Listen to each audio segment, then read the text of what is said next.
Fala galera, meu nome é Andressa Barbosa, sou professora de inglês e hoje vamos trabalhar com o módulo 1 da apostila de vocês. Vamos falar um pouco da história do inglês. Como é que ela funciona, professora? Bom, sabemos que ela veio aqui da Inglaterra, então nós temos diferenças.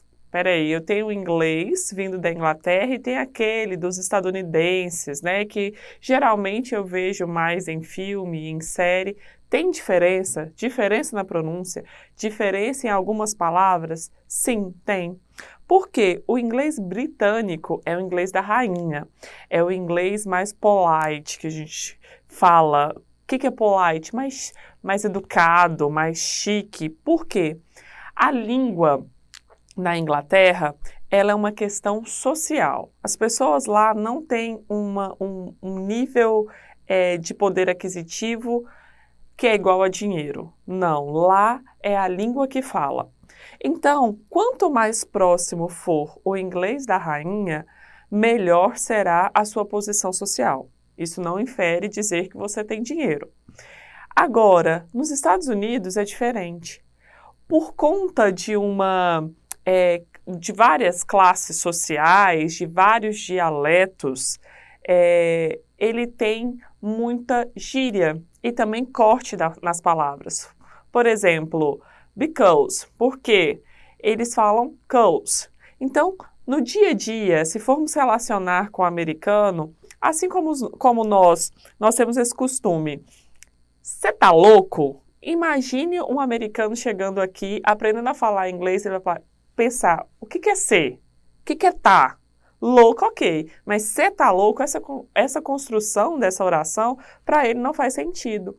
Para a gente também, que vai começar a entender o inglês, se formos conversar com o estadunidense rapidamente, a gente não vai entender alguns dialetos, porque eles cortam muito.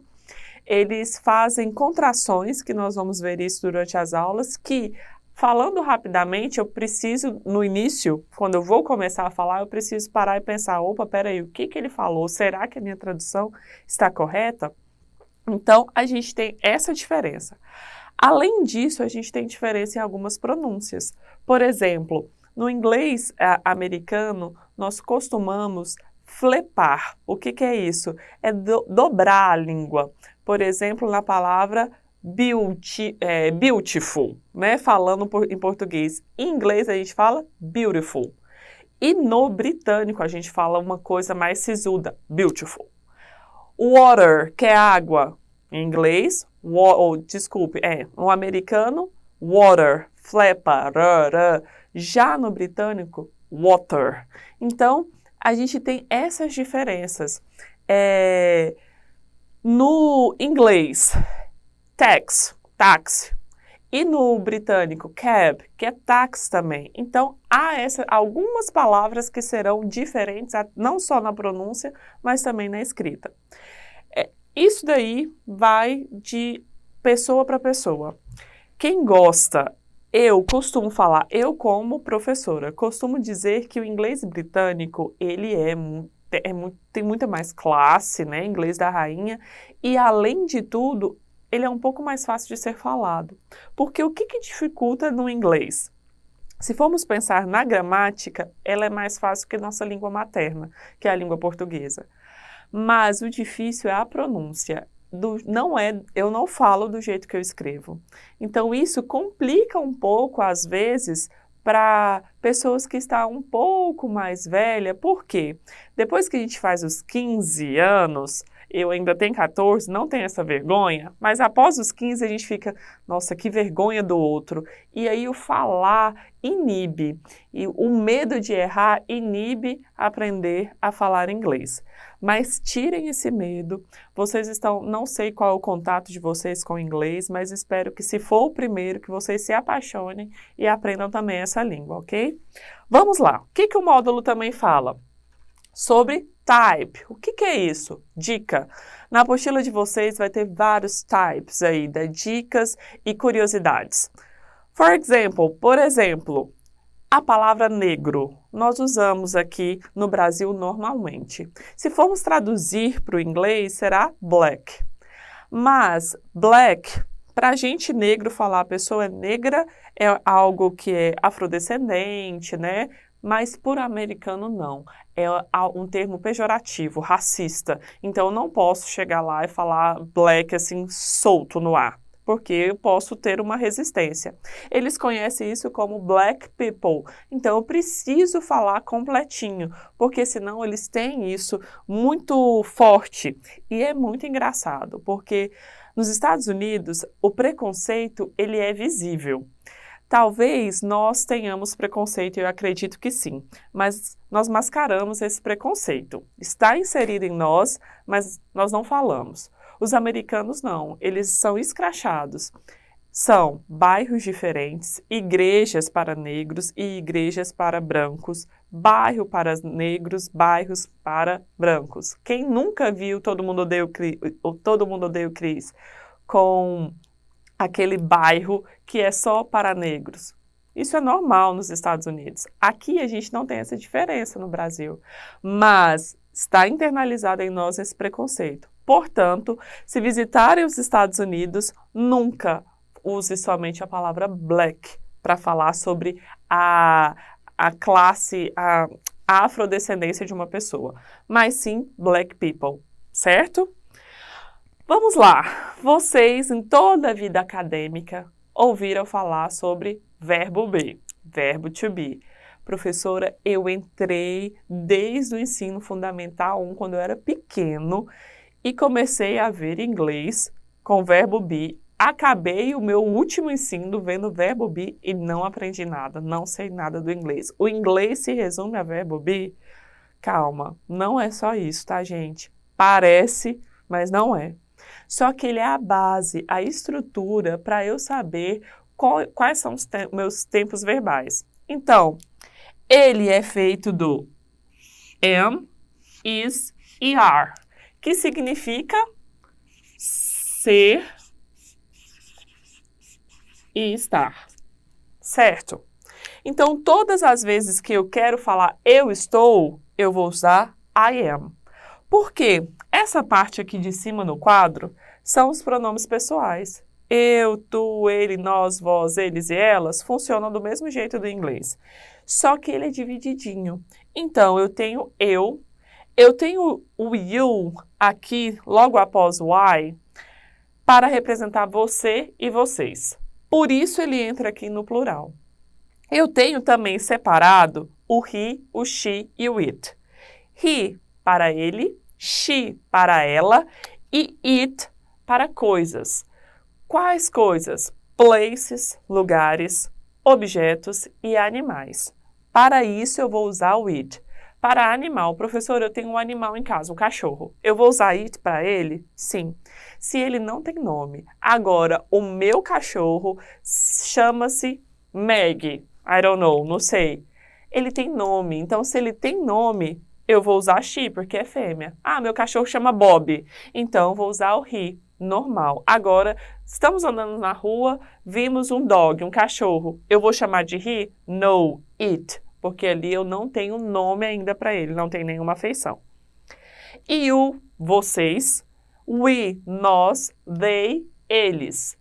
Para I, eu vou usar am, que é sou. Eu sou. He, she, it, is. Ele, ela, coisas, é.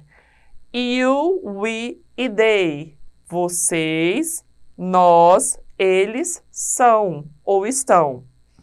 Eu posso, professor, eu sempre vejo uma question assim, ó. What's your name? What's your name? Mas esse your é qual o seu nome? Como que aqui está no plural? Lembra que eu falei para vocês? O you, ele vai ser usado tanto no singular quanto no plural, tá? Apesar que a gente está falando de um nome possessivo aí, né? Your, seu nome. Mas tanto your como o yours vai funcionar do mesmo jeito, plural e singular. Bom, vamos para umas questões diretas.